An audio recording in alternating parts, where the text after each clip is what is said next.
大家好，今仔日要甲大家介绍的俗语是一句话三斤六重。这句话意思是讲，一个伫社会有头有面、有身份地位的人，伊讲出来的话级数有够遐，对社会各阶层拢有一定的影响力。咱常常会因为政治人物、企业家，还是地方头人，因讲的话来改变国家社会，迄是因为因平常时的做人都互人尊重。若要互人尊重，起先讲话就要有信用，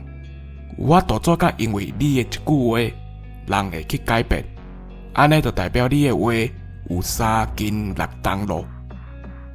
以上，感谢收听。